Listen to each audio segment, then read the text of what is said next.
And welcome to today's special episode of musicals versus movies. I have here my friend Moshe. Hello. So Moshe, as I said, he's my friend, but he's also my coworker. And he just wears a lot of theatrical hats. He's an actor, he's a director, he just started playwriting, he's worked as a casting director. Is there anything you don't do?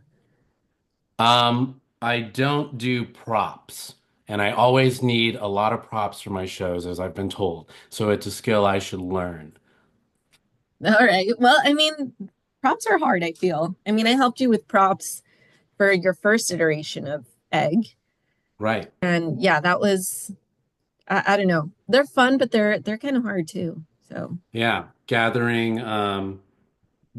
things that are from the right period or to make them look worn out. They just add up in expenses, and I always really do admire a great prop master.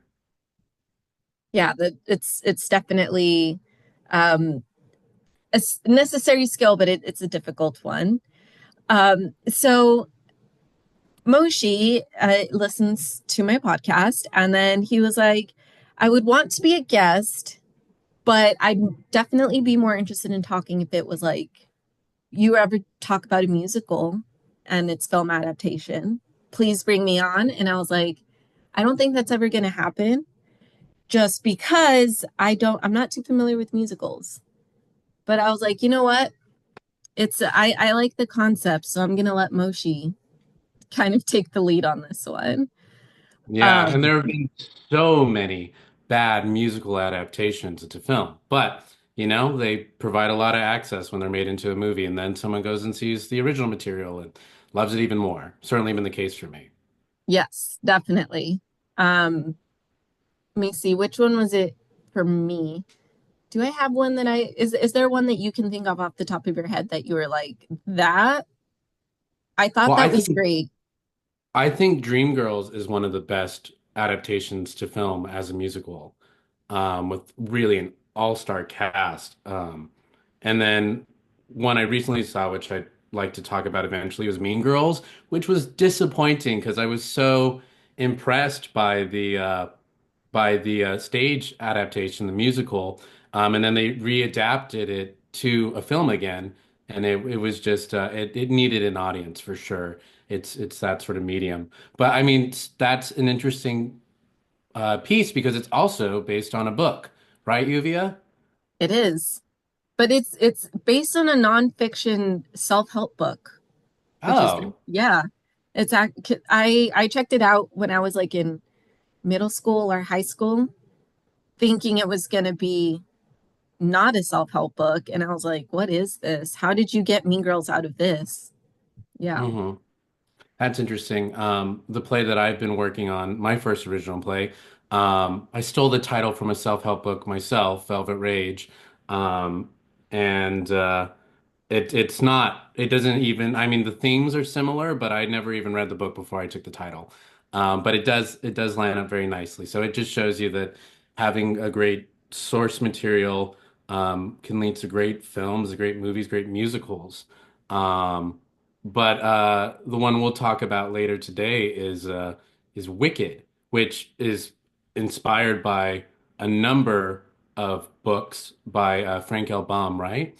Yeah. And was then made into another book, um, which we'll go into further. But I wanted to ask you now that how long have you been doing these podcasts?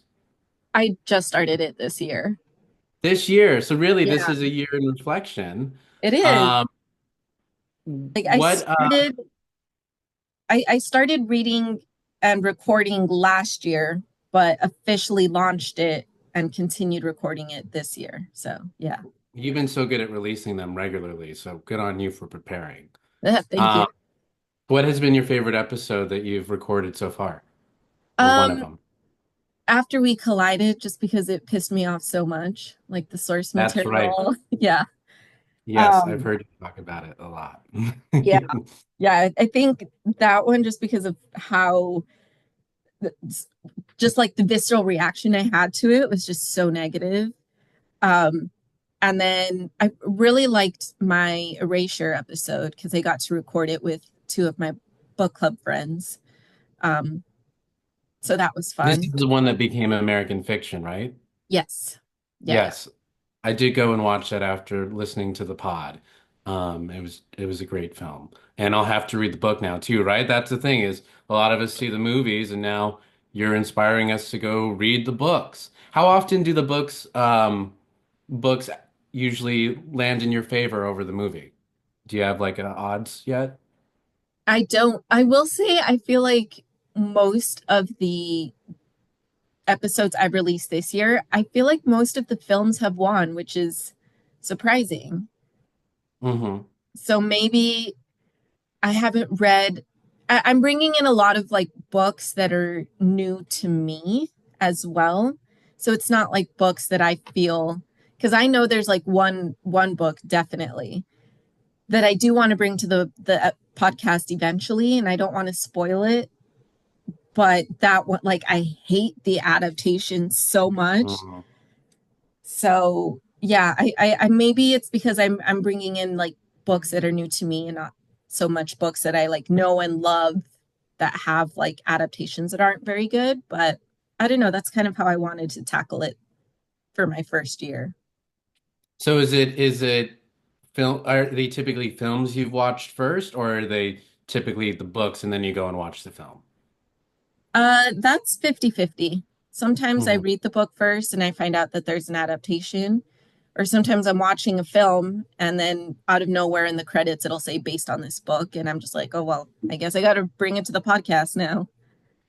Another one that I listened to your pod and got me to watch the movie was A Man Called Otto, which I think would have gone under the radar for me. I remember it coming out, but not necessarily being interested in the story. But after hearing your podcast, was excited for the journey that was going to take us on. Yeah, that one I'd never heard of that film either. It was kind of just on a whim that Orlando and I watched it, and then uh discovered that it was a book and read it and just fell in love with both. So yeah. Um, while you've been doing this series, has your opinion changed on any material you've been familiar with prior? Like, has your opinion changed on a book over time? I believe so. And then on a film, is there a notable one? Um, Not that I can think of. And I think, like I said, it's because I've mainly been doing books that I hadn't read before or seen before and for the film. Because like Nomadland, that's one that I had read before, and I that one didn't really change my opinion because I did prefer the book from the first time I read it. Uh, I I feel like I was so excited to read Lion. Maybe that's one that was kind of altered by it. I had been wanting to watch Lion for so long, and I think had I watched it when it came out like I wanted to, I would have I wouldn't have hated it. I and not that I like hate it necessarily. I still like the film. It's a great film, but compared to like the book, I don't know. I feel like I definitely would have liked it a lot more had I watched it when I wanted to watch it, as opposed to waiting until now. Hmm. Yeah. Yeah, something about seeing it in a movie theater, right? While it's out, Hmm. gets you sort of swept into it. And when the award seasons come by, it's always fun to know what is being nominated. I finally, I think, caught up on most of the Oscar noms from last year. Just saw Anatomy of a Fall, Past Lives. Um, I had seen the one with Emma in it, Poor Things, and Hmm. was really excited about that. But and that was also the season of American Fiction, so it is nice to like figure out what stories are like intriguing people right now. Yeah. Um, and they were quite a diverse range of stories in that season. One of there is I think there is Oscar buzz around Wicked coming up. Speaking Hmm. of films. Have you seen any films this year that you think will be nominated for Oscars? I've really only heard Oscar buzz around Wicked. Hmm. And then I know that the Golden Globe nominations came out Hmm. like a few weeks ago, and those are pretty good indicators of what's going to be nominated for an Oscar. But I think Honora maybe might be nominated. But no, honestly, I don't know what's going on with like films this season. Usually I have a pretty good sense of like, oh, that's definitely going to get nominated. And I don't know, I'm not feeling it this time around, except for Hmm. Wicked. Yeah, well, it's been a long time in the making for sure. Yeah. Yeah. Yeah. Alrighty. And then have you maybe you haven't even covered this yet, and maybe you don't want to give it away, but what's your all-time favorite adaptation of a movie or of a book to a movie or vice versa? If that happens, that does happen. It does happen, but I haven't read too many books that are adapted from films. So I don't Hmm. know. But off the top of my head, since I did do this episode this year, I feel like A Monster Calls. I thought that was just like a really great adaptation of the source material. And absolutely, yeah, I think that's probably the one that's most fresh in my mind that I'm like, that was a really good adaptation. What was the premise of A Monster Calls? Pretty sure I've listened to this It's one. um it's the one where the the main character, his mom is dying of presumably cancer. Um and a monster comes to visit him and tells him stories, and the stories are kind of analogies to help him prepare for the Hmm. moment his mother passes. That sounds incredible. I think I did listen to this one, and I'll have to see it for sure, and then read it. I've been trying to read scripts primarily because it was always on my checklist. You know, as an actor, they always tell you read scripts. As a playwright, read scripts. So I've mostly stayed in that um, form of books. Um, but did you surpassed your reading goal on Goodreads this year, right? How I many did you did. have set? I've read 67 and my goal was 50. Nice. That's Yeah, double my goal. My goal was 30, and to make it, I read some things twice for class, and then others were like a 5-page script. I was like, that counts. that does count. And you reached your goal. That's good. I did. Are there any well, do you have any favorite books that you read this year that maybe haven't been brought into the podcast yet or haven't been adapted into film? Um, no, not that I can. I think most of the ones I read have been adapted into film, and there isn't really any that I'm like dying to see adapted. Mm-hmm. Mm-hmm. Yeah. Oh, a lackluster season of books. Well, I wouldn't say it's lackluster. I did read a lot of good books, but there isn't any that I was like, this needs to be adapted. Yeah. I don't know. Yeah. I kind of like, I love reading the books and watching their adaptation, but I don't mind if books just stay books sometimes. Yeah. Hmm. Yeah. Do you think generally that plays or movies are stronger if they have source material like a book? Not necessarily, because Hmm. I've seen like some of the books that I've read this year, I'm just like, why would you want to adapt it? This is not a very interesting premise. So, like in that case, it's like I'd much rather take an original idea that's exciting and new over something that's like, this book has fans, I guess, so let's adapt it. Hmm. Yeah, Yeah. absolutely. And I mean, writing for film especially is such a different style, like how you're Hmm. telling stories visually, and without dialogue. And then when you're comparing plays to movies, it's about the dialogue primarily. And if you're comparing plays to musicals, then it's really about the songs and the inner monologues.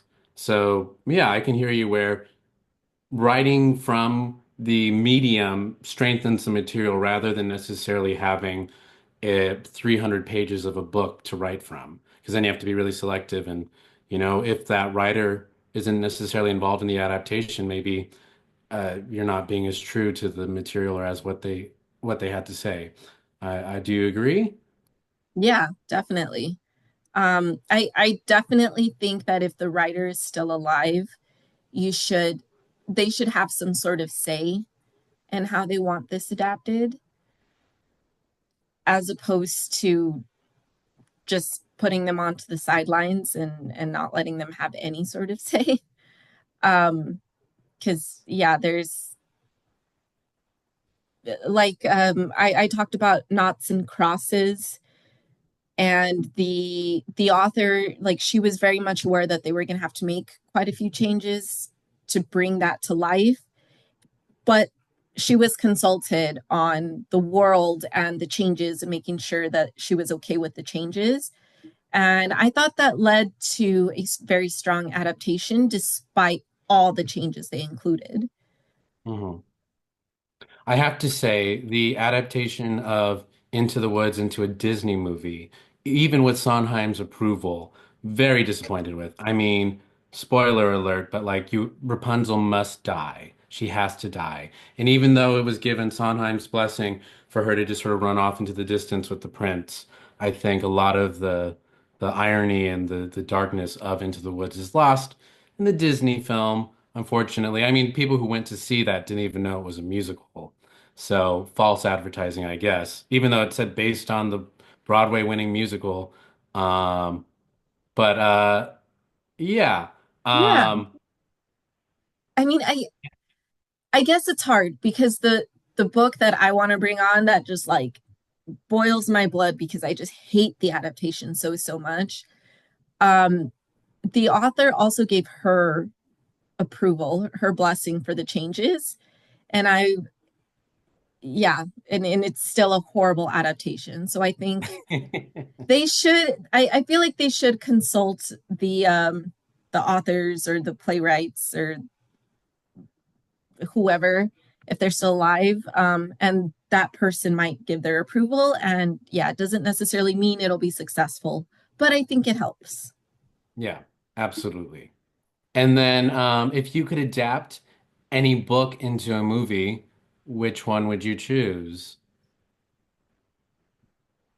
I love Vicious. I think that's my favorite book. I talk about it all the time. What's the I would premise of it? that one. It's about, so the main characters, Victor and Eli, they discover that if you have a near death experience, you become an EO, or an extraordinary, which is kind of a superhero in a sense. Like, you gain the powers of the last thing you felt before you died. So you do have to die, at least, like I said, near death experience, you die, but then you come back to life. Um, so for example, the last thing Victor feels before he dies is he just wants the pain to stop. And when he resurrects, or whatever you want to call it, um, he has the ability to control people's pain. So he can either take it away or he can amplify it, and essentially torture someone to death just by making them feel pain. So I think that would be really, really cool to see. Yeah, absolutely. As a movie, do you think it'd be a great play or musical? Probably not, because Yeah, there's a lot of uh, you can do a lot now with the new technology for theater, but I think there's some things that's just so much easier to do it on film, where you can use yeah. CGI or something. Hmm. That really, even though theater requires a lot of imagination, and that's part of what is fun about theater is having it before you.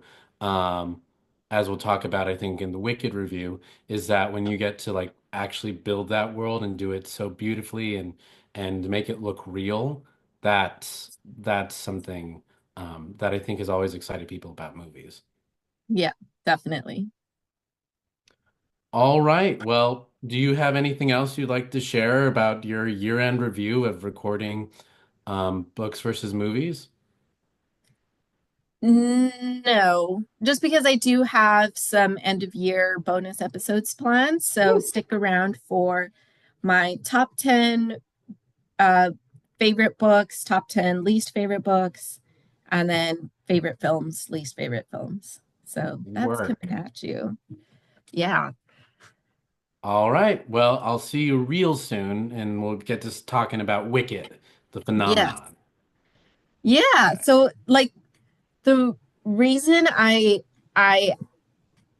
I was very intrigued by like I would love to talk about musicals versus movies, but I'm not as familiar with musicals at all. I didn't like I grew up with Disney films obviously and I grew up with like Grease. My mom loved Grease.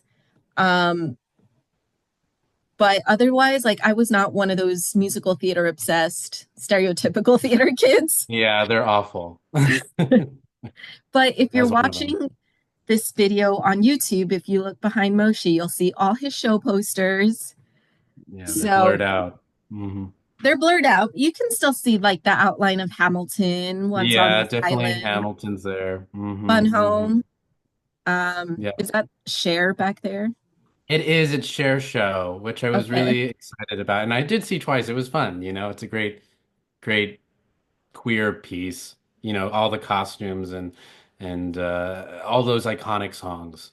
Um, yeah, I also have Fiddler back there, Here Lies Love, Oklahoma, Girl from North Country, Illinois, and Fiddler on the Roof, Sweeney Todd, and Here We Are, and Come From Away when it was in Seattle tryouts. So I'm a big musical theater queen. Yeah. So that's why I was like, that's such a great concept. So I don't want to let it go to waste. But it's like I definitely need someone who's more of an expert than I am. So I definitely want to record these episodes with you, but you're definitely gonna take the lead in the reins. Cause even like Wicked, which I've seen twice, I cannot tell you what the changes were. Obviously there was changes because they made the part one, which is essentially the first half of the musical, as long as the musical itself. So obviously there was changes, things that were added. I think only Defying Gravity I'll be able to assist with in terms of like the changes, but everything else I'm still like there was changes. What are they? I don't know. So it's like I was like I told Moshe I was like I want to bring your idea to life, and I think we can do like either monthly or bi-monthly or whenever we have time monthly bonus episodes of musicals versus movies, which is why Moshi's here today. So I'm gonna lead it with the battle cry, right? The ooh ah! You just Yes. lost 10 followers there. No we didn't. No we didn't.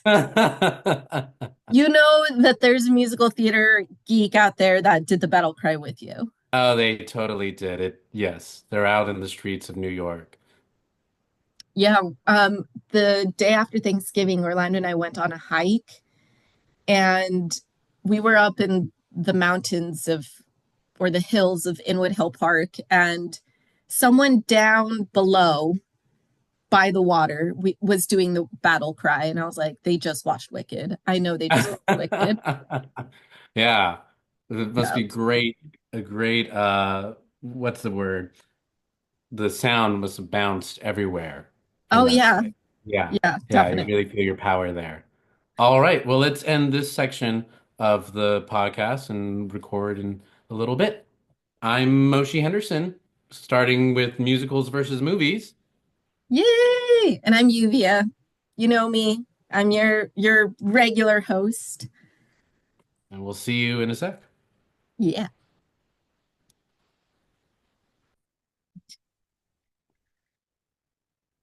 Hello, and welcome to today's special episode of Musicals versus Movies. I'm Yuvia, an actress and book lover based out of New York City. And I'm Moshe Henderson, a actor, aspiring playwright, and all-around theater nerd.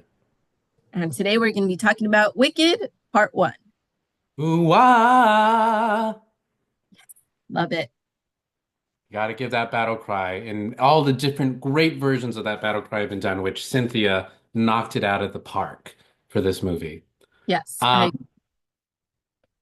you agree. I do. Um, So, this musical first came out in October 30th, 2003, with music by Stephen Schwartz and a book by Winnie Halsman. It's based on Gregory Maguire's 1995 novel, Wicked, The Life and Times of the Wicked Witch of the West. When it was on Broadway, it got Tony-winning performances by Idina Menzel and Kristen Chenoweth. And now we have this movie that has been long awaited, almost more than 20 years after its original premiere, directed by Jon M. Who also directed Crazy Rich Asians, In the Heights, and the Step It Up movies, if I recall. Oh, Um, I didn't know that. yeah, he's all about dance and musical theater. Love it. Um, so I have the description of the original Broadway play here. Yuvia, do you want to read that one? Long before Dorothy arrived in Oz, there was another story. Wicked explores the untold tale of the witches of Oz, how a misunderstood green-skinned girl named Elphaba and a popular blonde girl named Glinda became unlikely friends at Chiz University, and how Elphaba eventually became known as the Wicked Witch of the West.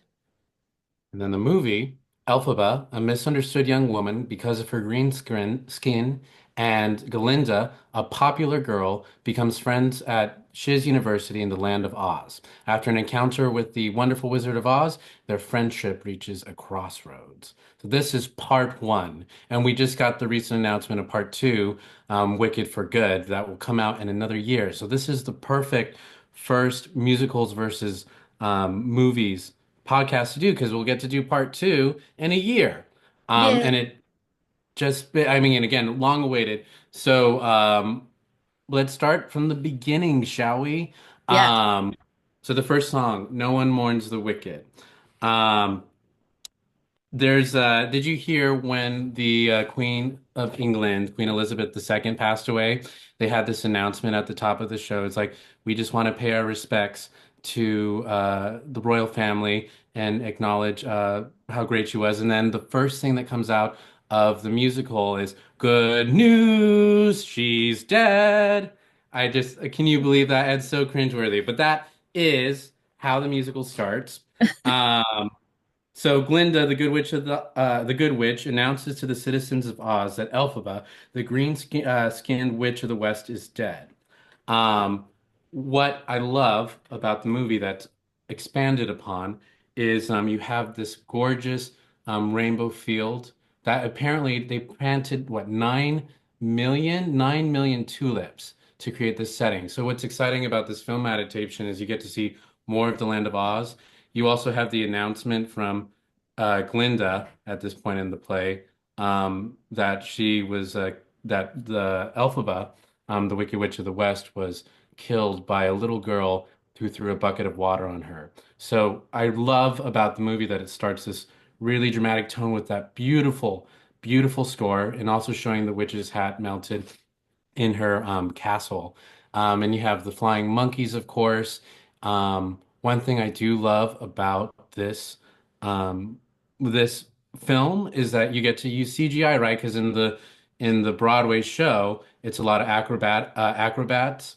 Um, and in this one, you get to they brought back first of all they're blue, just like in the movie The Wizard of Oz, which came out in 1939, I believe. Yep, with Judy Garland.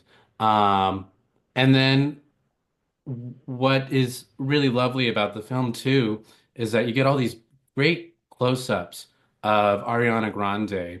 Um, and you can see just sort of you can sort of tell behind her eyes that there's something really upsetting as they burn this wooden effigy of the Wicked Witch. So I think this adaptation from the stage show, which doesn't have this effigy they burn, um, really sets an epic, dramatic tone. And another little nice Easter egg from this is they when the chimes are going, the bells, it's a reference to Ding Dong, the Witch is Dead, which is a song from the original musical movie in 1939. Um, is there anything you want to hit on for this first opening number? Yeah, the I did find this other Easter egg, which Oh, is that Glinda is back to the pink gown. Because that's when right. it opened on Broadway, they went with the blue gown because I think at the time there was still like copyright issues, so they had to put Glinda in a blue gown. But those copyright issue, I guess it's I don't know if it's public domain now. I don't remember exactly, but now they're able to go back to the original pink gown that Glinda wears in the original Wizard of Oz film. And she stays in pink the entire movie. It really Mhm. is so brandable. You have green and pink everywhere. Everyone is jumping in on this like phenomenon, this marketing, this great marketing. Um, I also think what I do love in the movie too is they have the bubble, right? You had the bubble on Broadway, Bring Her Down, but I love the moment where the bubble goes back up around her and she's Mhm. about to leave and then says, "Well, tell us, didn't you know the witch or something?" And she's like, "I can't hear you, what?" And then she has to pop the bubble again. I love that moment, and I think Ariana just has such a great sense of timing and Yes. comedy for the stage. I mean, Kristen Chenoweth was always so bubbly in the role, and I think a lot of her isms have continued through the role. But I do think Ariana has brought herself to it, and she's been campaigning for it for what, over 10 years since she saw it as a kid. And Yeah. she hit them up regularly to get in this movie. Yeah. And I'm glad she got it. I will say I know there's someone else that was campaigning very, very, very hard for the role of Elphaba, and I'm glad she didn't get it. And I'm talking about Leah Michelle. Oh, yeah. Well, maybe if they do a Funny Girl movie adaptation again. She got her Funny Girl on Broadway, didn't she? She did. Um, But she yeah. was rumored to be Elphaba for the longest time. And I know And she and really wanted it. And right now too, there's been sort of a resurgence of the Wicked Glee versions apparently on TikTok. Hmm. Um, I mean, again, this is the moment, this is the time to do Wicked. Yes. Um, so, um, Also another nugget in this opening scene is the melody of Over the Rainbow is featured in this overture. It's also Somewhere Over the Rainbow is sort of the antithesis, or Defying Gravity is the antithesis to Somewhere Over the Rainbow, referencing that melody, which we'll get to later. But again, just such a rich source of material to come from the original Frank L. Baum books back in the early 1900s, and he wrote over 14 books. And this recent the recent book in 1995. Um, so And from wait, really, really quick, I think we're switching the Frank and the L. I think it's L Frank bomb as That's right. because it's Because Elphaba. exactly. Yeah. Elphaba is that's where the name comes from, is L. Frank Baum. Yes. Nice. You got that one in there. Um, for the next part of the musical, the stage version, we go back in time. Young Elphaba and her wheelchair-bound sister, Nessa Rose, daughters of the governor of Munchkinland, arrive at Shiz University. Elphaba and Glinda clash immediately when Elphaba is invited to join headmistress Madame Warble's sorcery class, and Glinda is not. So let's go over that from the movie first.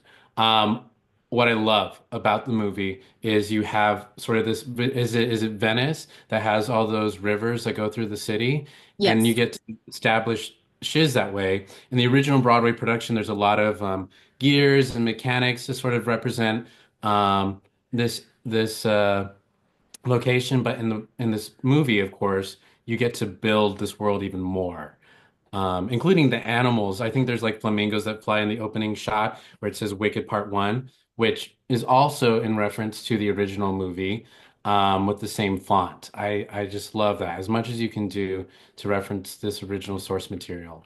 One thing I did want to say too about the Universal logo, That also references the MGM movie, but if you look deep inside, you can see the tornado spinning around, I believe, in the globe. So Oh, it's all there. really?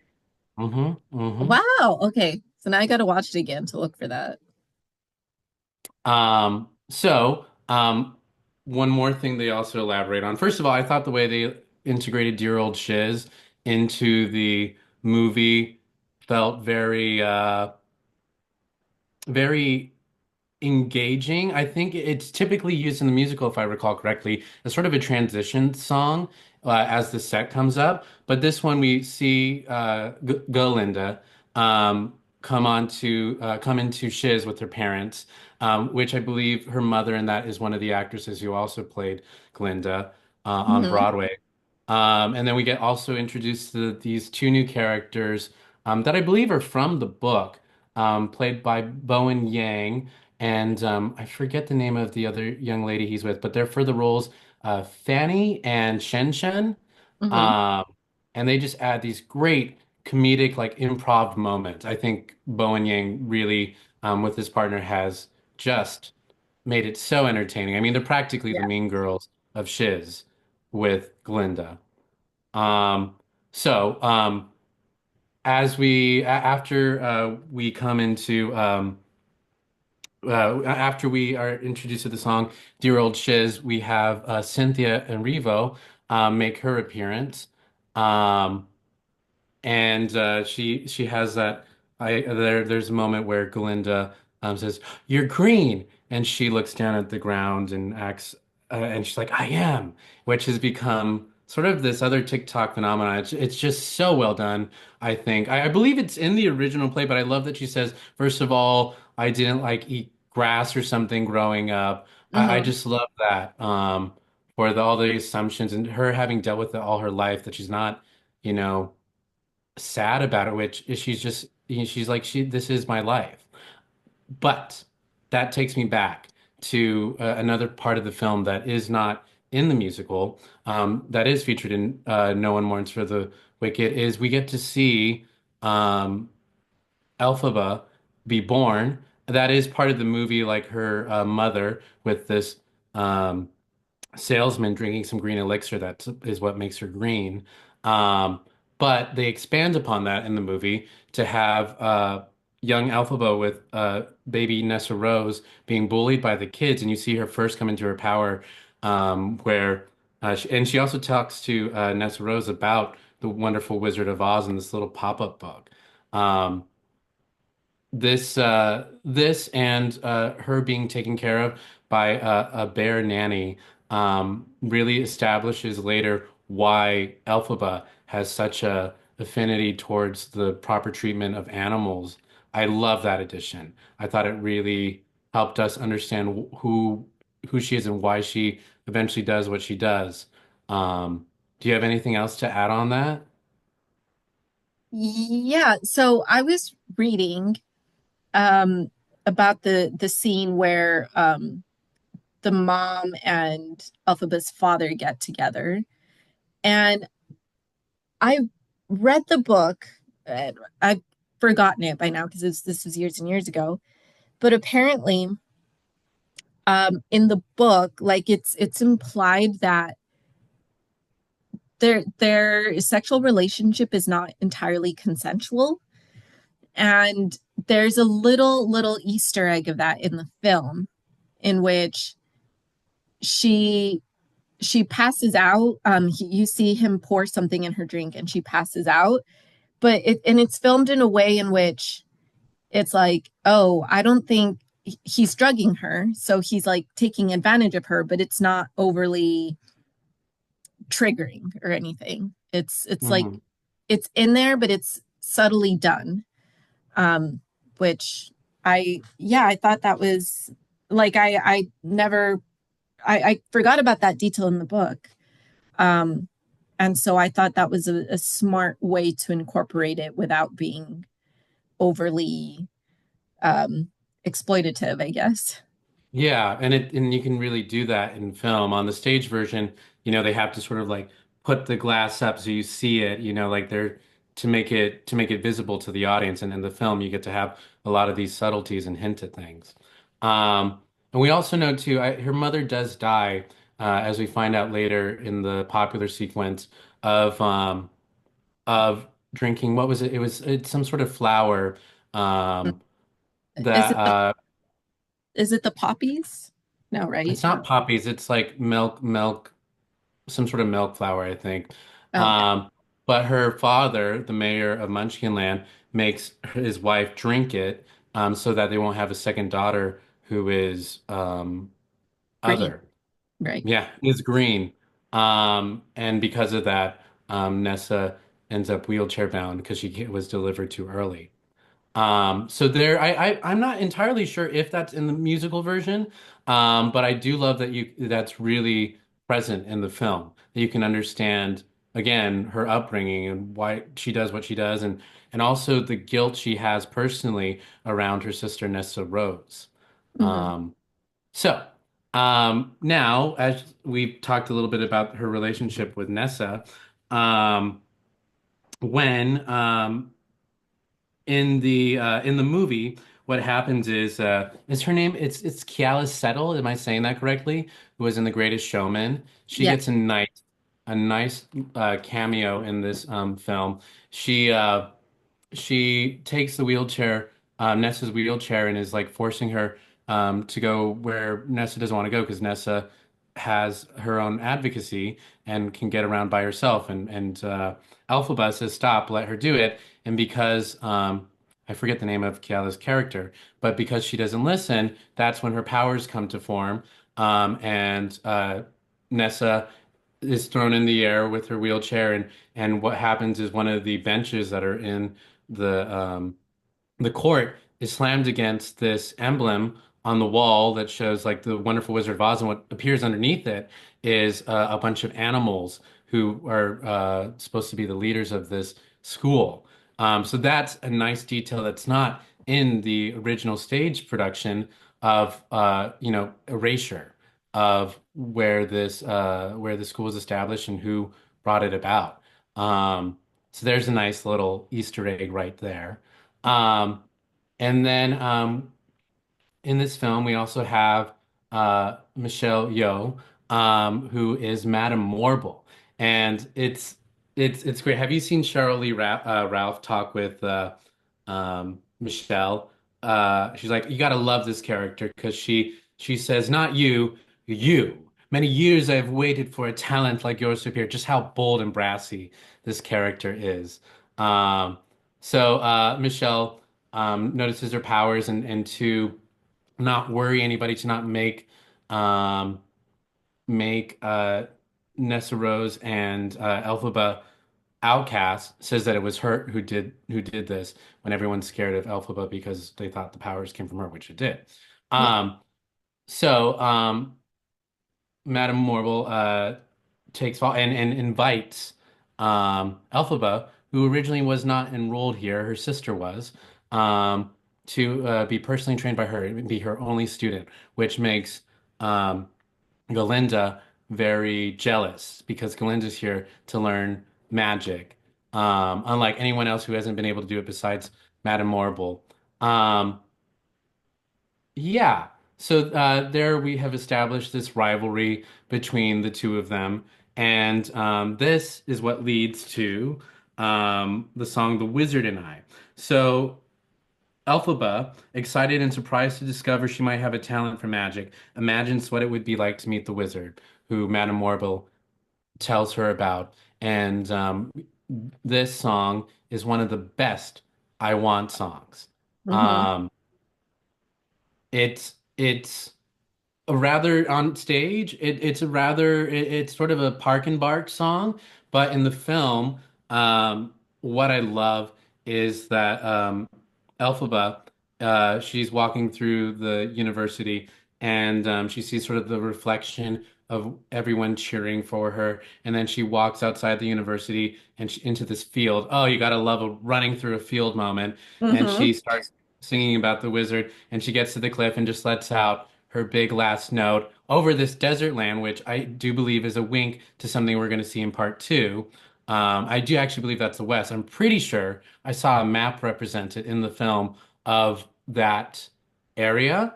And what will later happen in this movie, as in one of the new songs, is you see sort of these creatures that look like the same, like sand people or something, if that's an okay term to use, that look similar to that desert.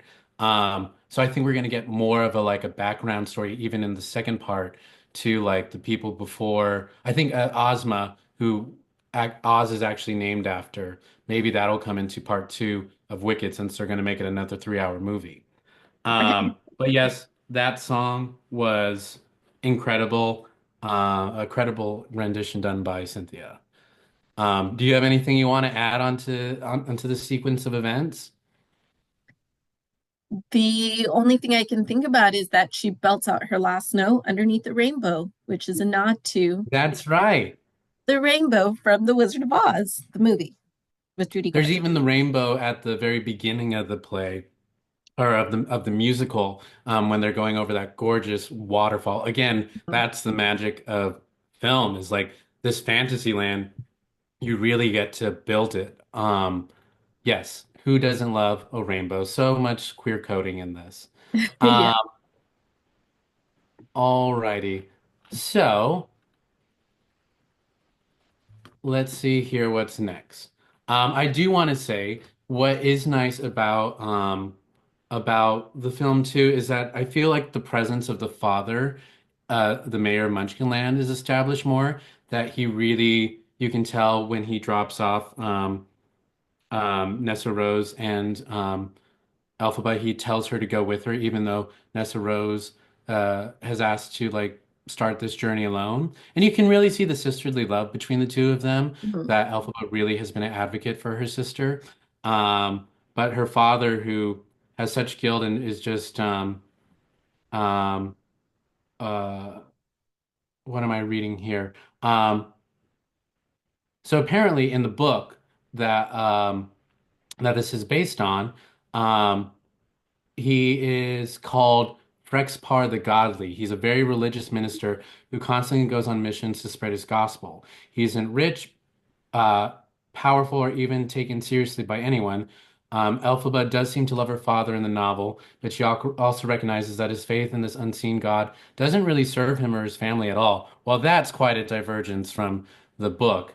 Yeah. Um, but what I do have to say again is that the film really establishes her upbringing and why she does the way she does, and um, I suppose some sort of sibling rivalry between the two. Do you believe there's any sibling rivalry? I mean, I think because of the attention her father gives her, certainly, but she's sort of dealt with it her entire life. Yeah. Yeah. I mean,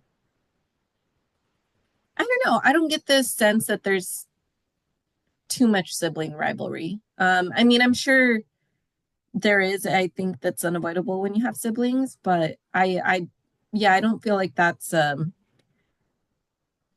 I feel like Alphaba definitely puts any sibling rivalry aside and Yeah, and it's more prioritizes looking Nessa. for a parental figure or some sort of recognition of who she is, and she gets that from Madame Morble, who comes in as a mother. Um, okay, so let's look at this next section. This is from the musical version. The students settle into their routine at Chiz. Roommates Elphaba and Glinda loathe each other, which brings us into what is this feeling? This has become a like TikTok dance. And Hmm. apparently this is the same choreographer who did Teen Beach Movie. So it definitely has sort of like even those High School Musical vibes, like when they're in the movie when they're in the cafeteria, like with their forks eating nothing. It's almost like stick to the status quo from musical or from High School Musical. Yes. Um, I do love that you get to see more of like their rivalry in school. Like you get time passes and you see them like what is the term? They're like in a combat class with each other. And still at the end we get that iconic boo in there, which feels like it must have come from a rehearsal process. I don't know how intentionally that must have been written into the musical, but it stuck with it. Um, but it's just such a great sequence and such a fun dance to see. Do you have anything to add on? No, I I I never realized the song was called "What Is This Feeling" though. I know everyone thinks it's loathing, Yeah, right? yeah. Um, okay. So, after what is this feeling? We, Glinda, and the other students pay attention to their history professor, Dr. Dillamon, a talking goat. Only Elphaba is troubled by his warning that throughout Oz, talking animals are losing their ability to speak. And this is the song Something Bad. So in the movie, this is voiced by Peter Dinklage, who I do not know why they keep giving him musicals to sing in. I like him, but I saw him in Serrano off Broadway, and then the movie adaptation, and they auto-tuned him a bit for the movie. But he's a great actor, right? And I mean, Something Bad was never a bop.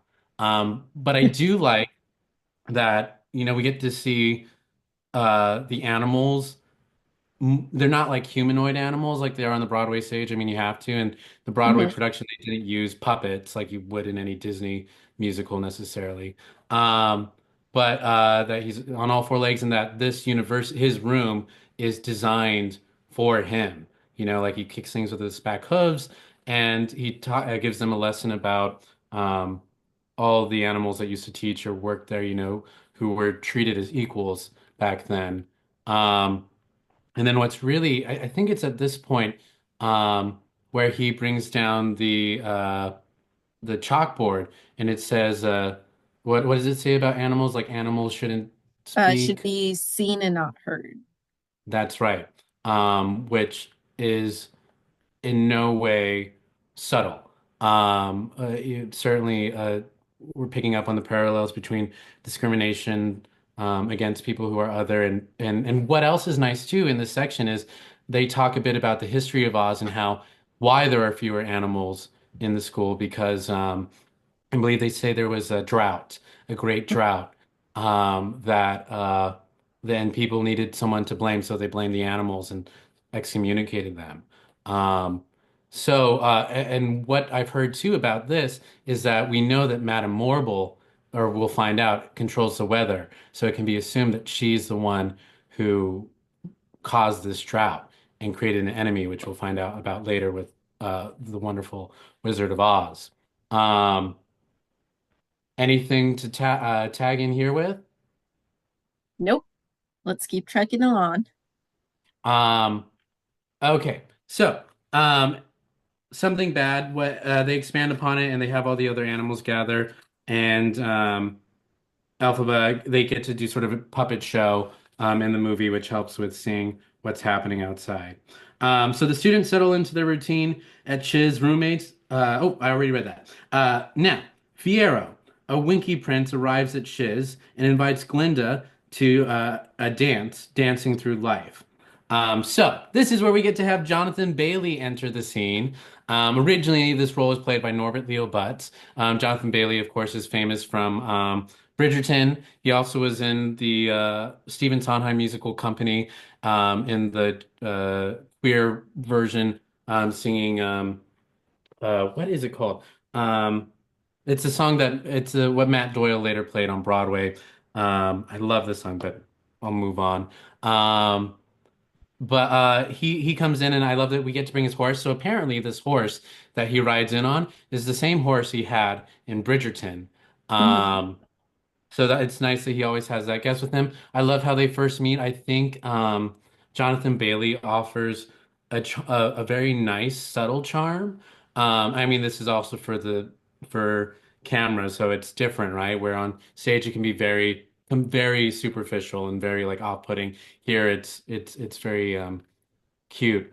Um, and they have this scene dancing through life in the library, this new library, which they do really well. They establish it in one of the newspapers. They say new library in the announcement for the Winky Prince coming. And they've created this contraption apparently for the movie. They call it the tornado, actually, where all those books are spinning around. Hmm. Um, and it was just gorgeous seeing them do. I mean, and that's all real. They're all dancing with these things spinning. Um, and what's fun about the movement of this dance too is that you get a lot of hints, sort of going to the posture of the scarecrow, which we'll find out more about in part two with Fiyero. Um, you also have what's new about this Fiyero too is that it's a lot more open to him being sort of maybe queer, just not necessarily being there only for the women. Like everybody in this university, there's a lot of like um, gender neutral clothing, right? People express themselves differently. They have different hairstyles that wouldn't necessarily identify with a specific sex. So that's another cool little development of this musical since its original, especially since, again, this audience has always been queer since the Wizard of Oz days with Judy Garland. It's nice to have that here. Yet this group, ironically, has like other alphabet. Yeah. Um, What's cool too is as we go to the Ozdust Ballroom, like you get this really sort of prom setup. You get to see them ride the boat there, and like you get an early setup of Galinda getting the flower in her hair, the pink flower that later will be used, I believe, in Popular. Um, you get the setup with the hat, of course, the pointy Hmm. hat, which in this version, Bowen Yang brings out and goes like, "What is that?" And I wouldn't give it to the person I hate most, and then they all wink and smile at each other and give it to Elphaba as a gesture to of friendliness.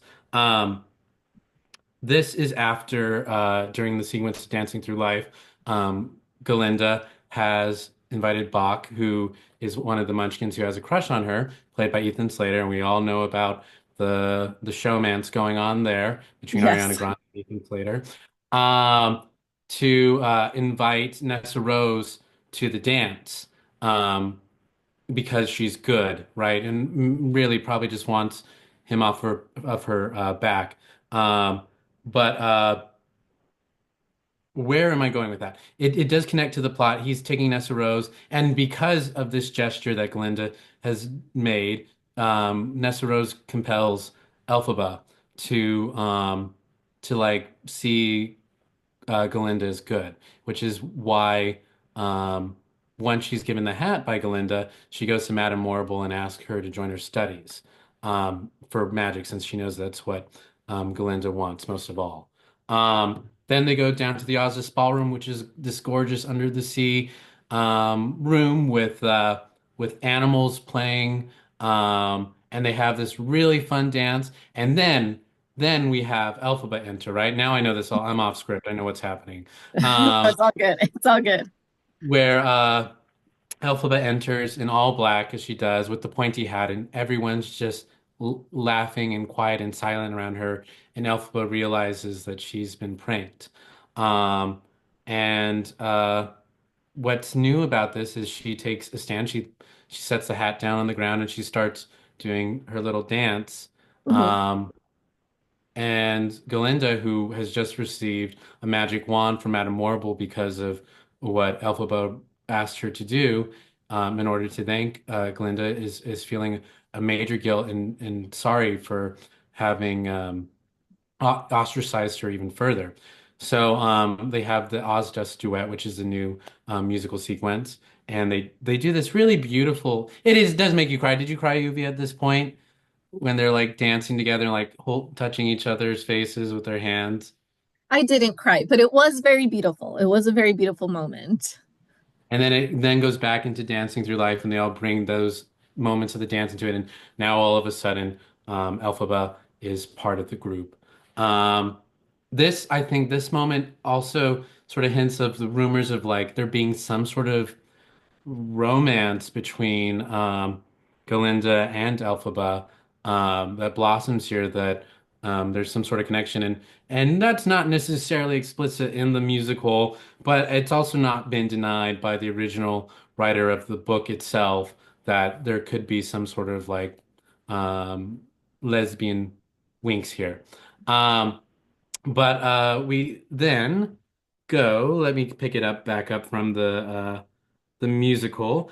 Um, okay, here we go. To evade her persistent Munchkin admirer, Bach Glinda convinces him to escort Nessa Rose, as I said. When a grateful Elphaba gets Glinda into sorcery class, Glinda decides to give Elphaba a social makeover, which leads us to Popular. Um, this was so well done. A lot of the effects within the show are practical. So all Mhm. those like pop-ups of her bags that have just now arrived are real props. And apparently, there's a lot of people hiding inside these suitcases to make these things pop up. Um, and this is where you get a wink at the shoes, Dorothy's um, ruby slippers, when she offers them to Elphaba and they sort of toss them.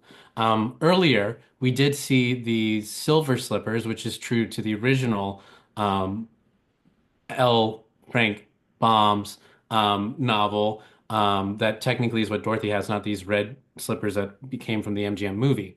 Um, those are still there, and something about the design, and those are in the no, the very first sequence of the play. But what's also interesting in the design of these silver slippers is that there's tornado swirls in them. Mhm. Again, all over the place.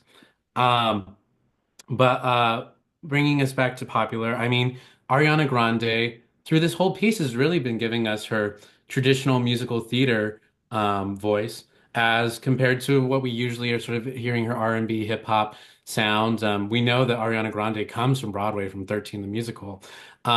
But I know that she was like, no, I'm going to do the musical the way that it should be done as a musical and not with me just doing all these pop ballads because she's already done Popular with Mika, which is a very Mhm.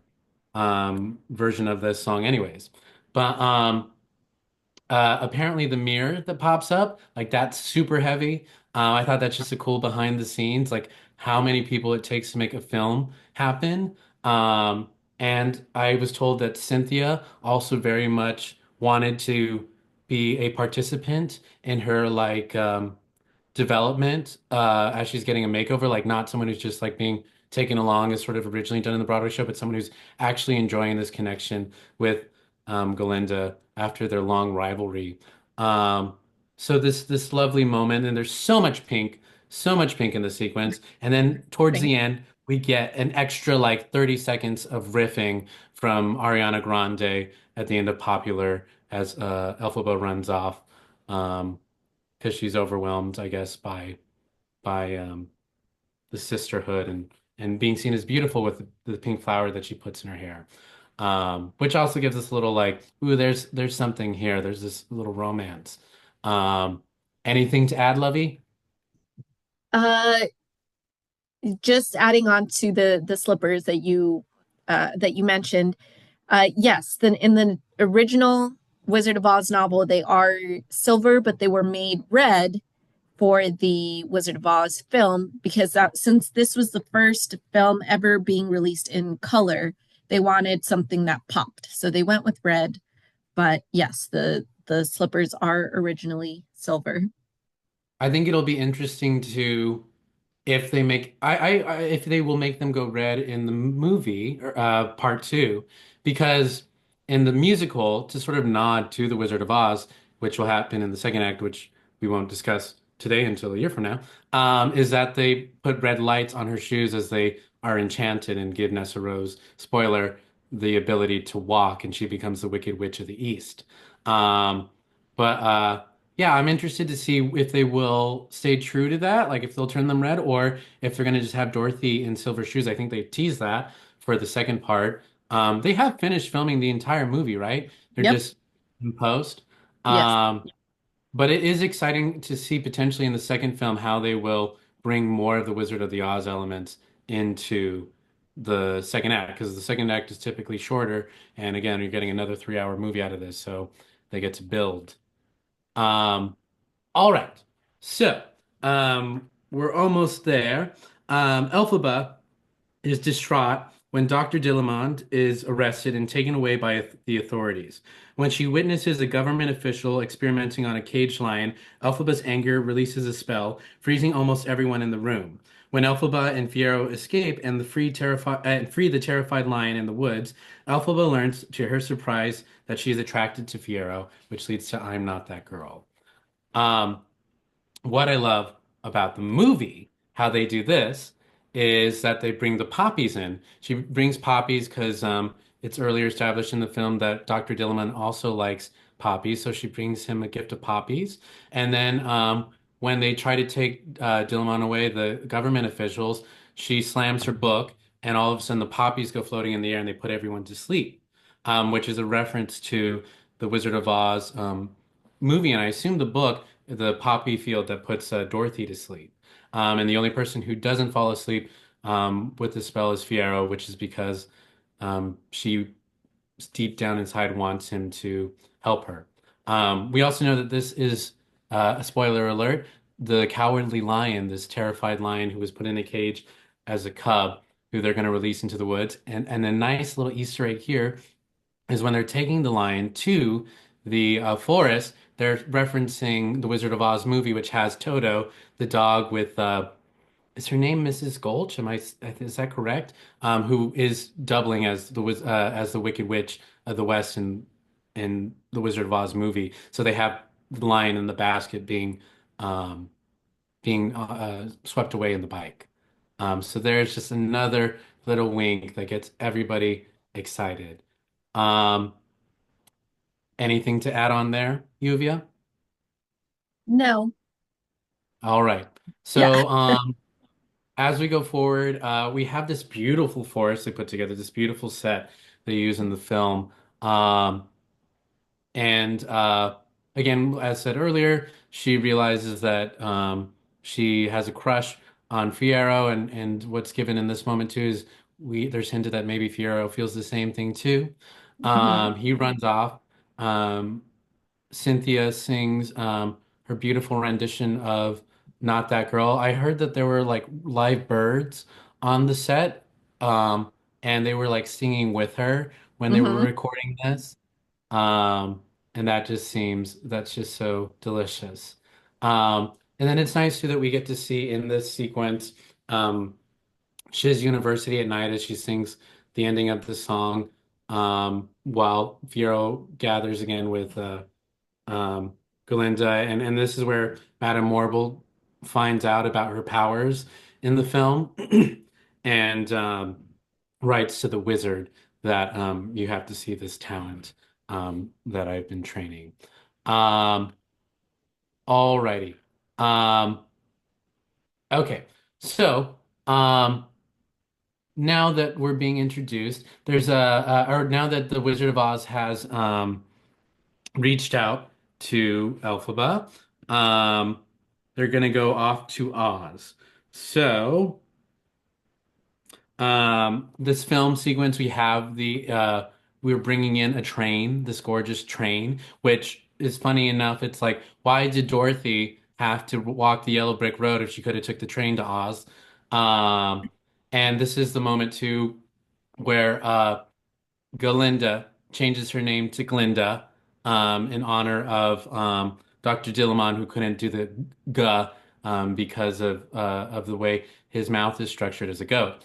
But she does this all to sort of earn Fiero's attention, seems very distracted. She says, "He's thinking more. I don't like it," or something around those Yes. lines. And Fiero comes in to say goodbye to Elphaba with a little poppy flower in his lapel.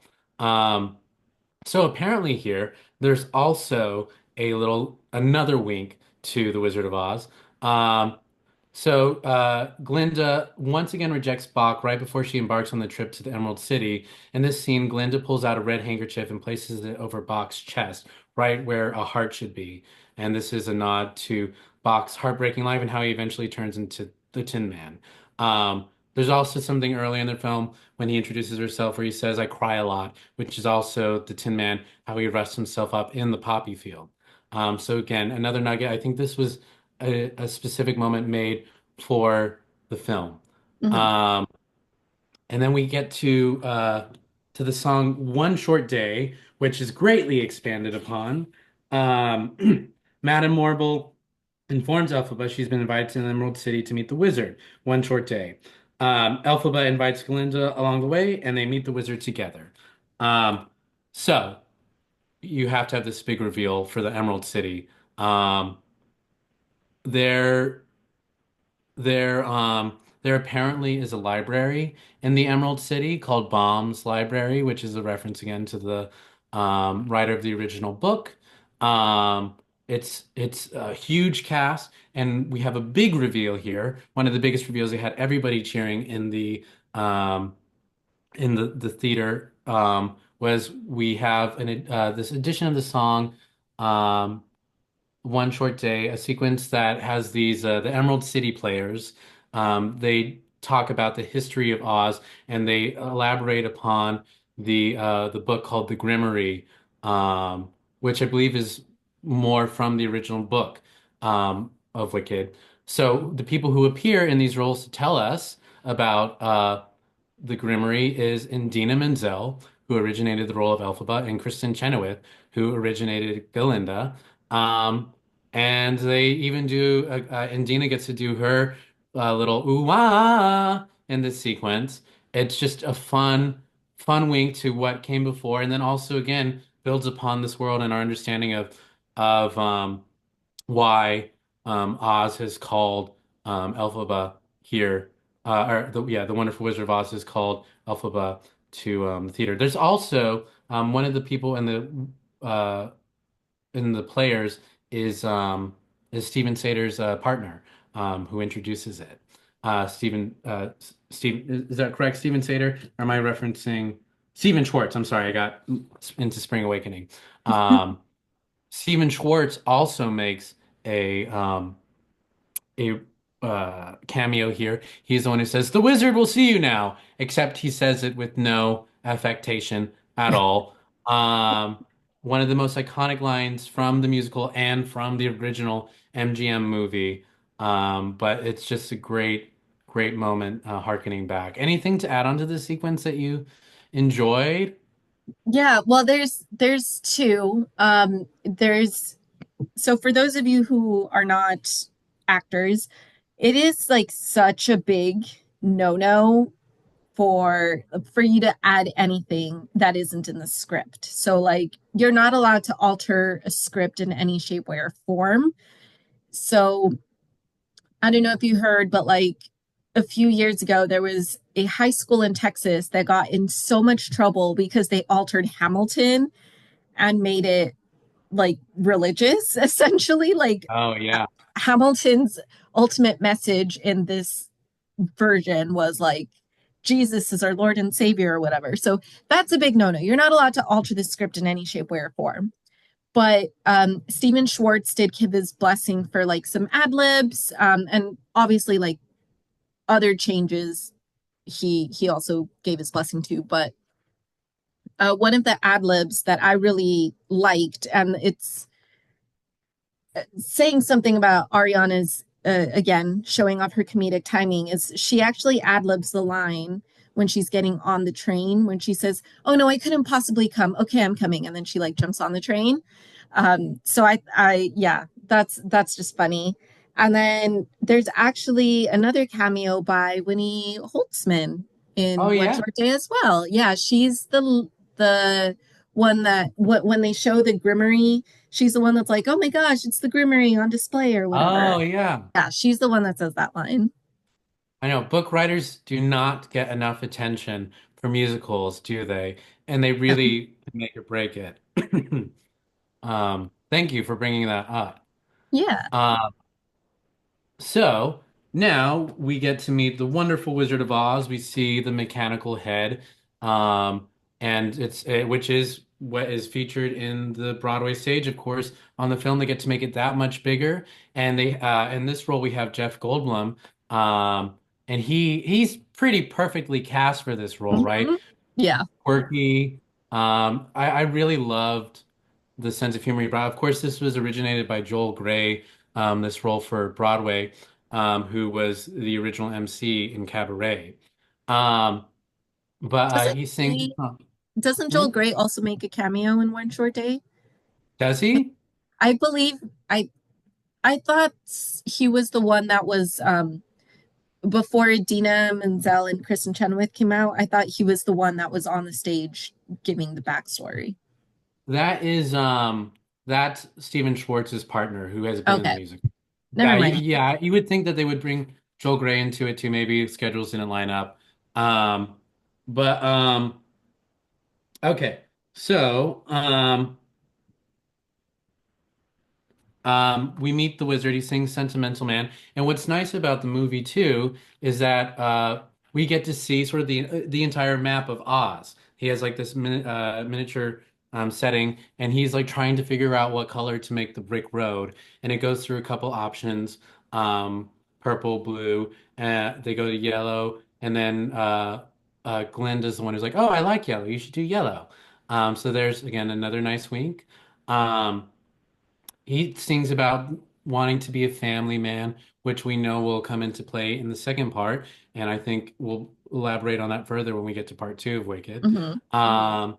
And I just think his charm is so lovely here. I think they sort of slowed down this moment. I think it's sort of, in the stage musical, we're building towards defying gravity. In this version, um, you really they laid the I think the emphasis on like Elphaba, who has wanted to be degreenified, um is asked what she would want most of all by the wizard, and when we expect her to say that, she says, I want you to help the animals.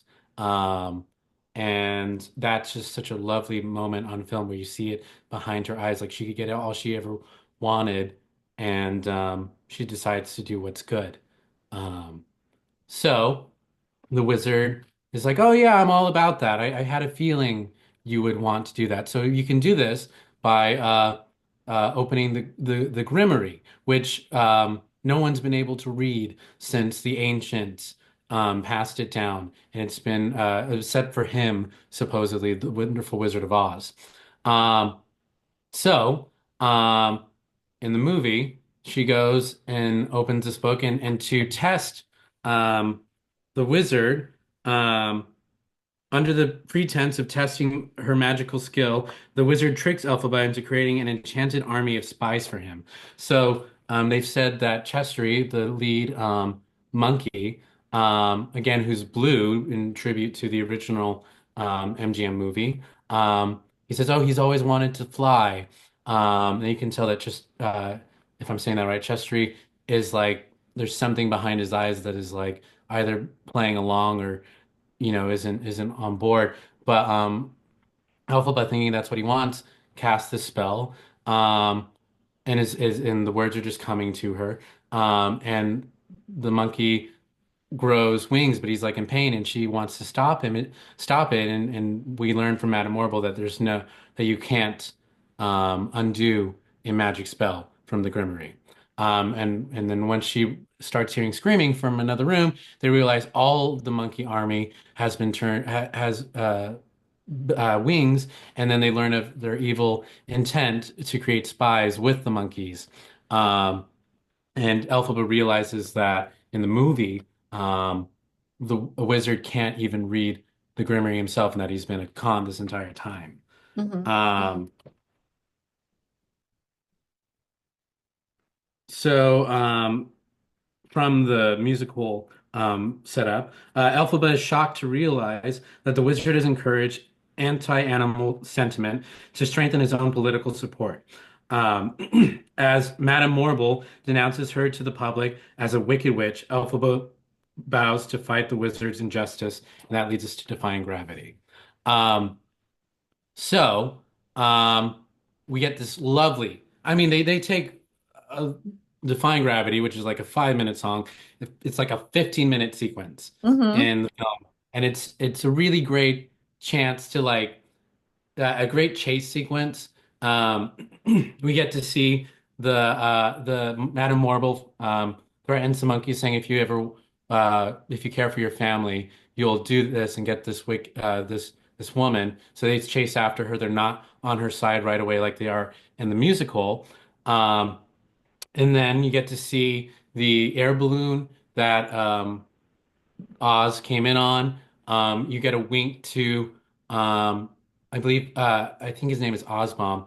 Um, is it? Or you get a wink to his history, his how he used to be in like a traveling show. There's a poster when they're in the attic of of the circus act he used to be a part of. Um, the yeah, so we get to go into Defying Gravity, um, which is just the best song from the Hmm. musical. Yes. Yeah. Um, is there anything you want to discuss first before we go into that? Uh, no, just, I mean, Defying Gravity is just, it's on a whole other level. Yeah. Um, I, I really, really liked the film, but I was starting to get like antsy because it's such a long film. Mhm. And yeah, there did reach a point where it was like, all the songs are great. Don't get me wrong, and the story is great, but I, everyone loves Defying Gravity, and so it did reach a point where I was like, we're getting close to it. Just give me Defying Gravity. Um, yeah. I do have a correction here. His Mhm. name isn't Osbom. His name in the real world is Oscar Diggs. Oh, Um, to all get a right. wink from Omaha. Um, yeah, nodding to the wizard's origin story. Um, so I mean, what can you even say about Defying Gravity? You get to see the broom, and instead of her growing wings, it enchants the broom. You get the introduction to the cape, which is also in the musical, where Glinda at this point gives her the cape to keep her warm. And there's really this nice moment of we could have first of all, again, Glinda's like just do what the wizard asks. You could have everything you ever wanted. It's you're flying off the handle. And um, Elphaba decides to do what's right and invites her to come with her, and they could be so powerful. And there's this moment we see where Glinda entertains it, and but makes her choice to stay and wishes Elphaba the best. Um, so as the guards are coming for Elphaba, um, she she is running from them and she jumps outside. She jumps off the building, um, essentially. And you see her for this long sequence. It's not, of course, in the stage production. You see her in her reflection as she's going down the buildings. She sees her inner child, um, and she learns how to control her magic. Because before she didn't know how to. It was only brought about when she would get angry or frustrated. And now she's able to summon all her powers by, you know, being with that inner child, and she flies on the broom. Um, as she's making her escape, she says, "Nobody in all of Oz, no wizard that there is or was, is ever going to bring me down." And what I love about this movie is like as she gains her power, is like all the power in Oz, like the electricity goes out, it's like Mhm. blowing up, the monkeys are chasing her. Um, and she's there away from the tower, just floating um, in the air. And she sings "Look to the Western Sky." It's just such a great moment that even on stage, it's beautiful. It's lovely. She goes up on one of those cranes, which is hidden by her large cape, and she's flying, and it's such a moving moment. And on camera, it's even more so. I have to say this is one of my favorite parts of the show overall too, because when Madame Morble uh, turns against her, and they literally conduct a witch hunt. There's just something that why I brought my family to see it when they were here in New York, and I'm like, this is this is tied to real life, like this this making an other of someone, this because of the way they're born. As a queer person, that always resonated with me, and this hate that Madame Morble spits, it always just like gets to me at this moment, and how Elphaba decides to like stand her ground, be who she is, and do what she thinks is right. Um, that just always, gets all the emotions going. Um, and with the film, we also get this sort of building up to her flying. We get a repeat of the Unlimited um, melody that builds to her powerhouse battle cry. um, which we've all heard so many times. Um, and that's where we leave off on the film. Just like this big leaping off the cliff moment, that I think is really setting us up for a great part two. I think this film really exceeded people's expectations, true to the original material and true to um, the MGM movie. Um, that I hope they can, you know, knock it out of the park for the second part, Wicked for Good, in a year from now. Yuvia, do you have anything else to add onto this film? It's yeah, it was great. It was a fantastic film, definitely. And yeah, I can see why it's the best like number one selling musical movie ever, I think, at this point. It's breaking so many records and it's getting so many Oscar nods already. People think that Cynthia and Ariana are going to be nominated for Oscars for their performance. I would love to see them take it. I'm not sure if they will, just because the Oscars don't necessarily, the Oscars like dramatic performances, not so much comedic or musical, which is, Which you is its know, own category. Comedy and musical are paired together, in right? the Golden Globes, not in the Oh, Oscars. mm-hmm. Yeah, so they'll probably win a Golden Globe. Oscar, yeah, not sure they will. They should. I think it is a little silly that so many great performances are overlooked because they're not dramatic or whatever. I think Marissa Tomei is the only one that has won for a comedic performance for My Cousin Vinny, and that was a controversial win. A lot of people are not happy that she won. Um, but yeah, so it is a fantastic film, and I did enjoy it. I did start feeling the length of it towards the end, but otherwise, it was still good. It wasn't like the antsiness was more of like I think I've been sitting too long, not so much of like when is this damn thing going to be over or anything like that. Yeah, I'm usually not one for 3 hour movies myself, but you know, I just love the source material so much. When you start in musical theater, this is like the first thing everyone introduces to you. And you honestly, you get tired of it. But then I think all these musical theater kids have come back into the fold, and maybe people will come back to theater because of this major hit. I mean, I know Wicked has always had a pretty good house, but in the most recent Broadway reports, it's like packed. So maybe there'll be a resurgence in theater and a love for musical theater again, which there used to be so much in the 40s and 50s, like that was pop, and I'm excited to see what this film will inspire for another generation of musical lovers and film lovers. Um, so yeah, it's the so for the Golden Globes, it's I think it's nominated for musical or comedy, Best Motion Picture, Best Actress for Cynthia, Best Supporting Actress for Ariana, and it's got a cinematic and box office achievement honoring the film's significant impact both artistically and commercially. Um, yeah, love it, love it. Anything else, Yuvia? Oh, we have to rate it. We have to compare it to the musical. Now, this is only part one.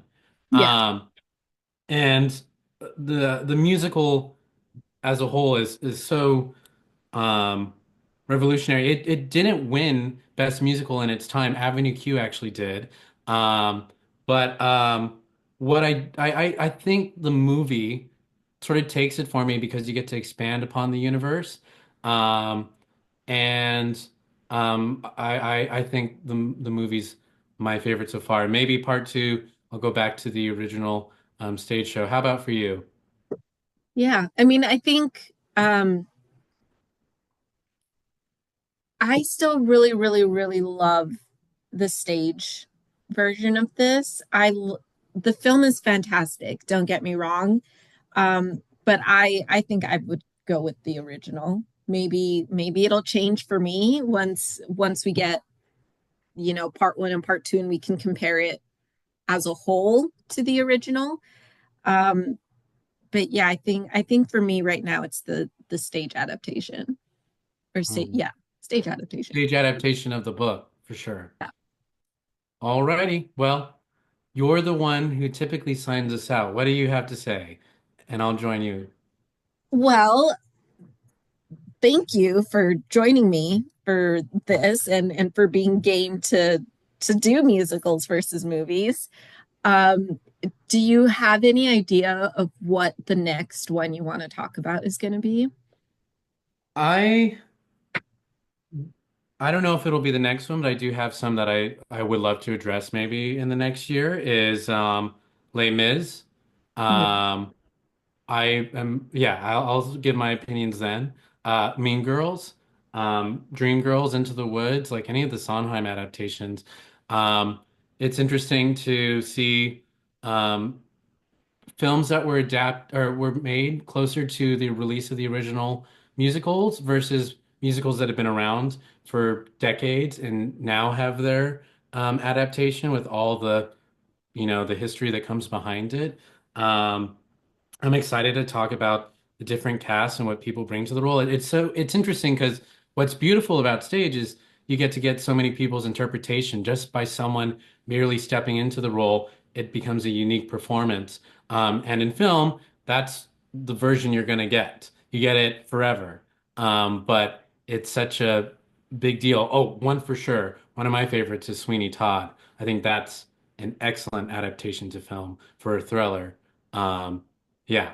So I can't wait to do more of these in the future. So thank you for hearing me rant and talk like a musical theater geek about this musical and more to come.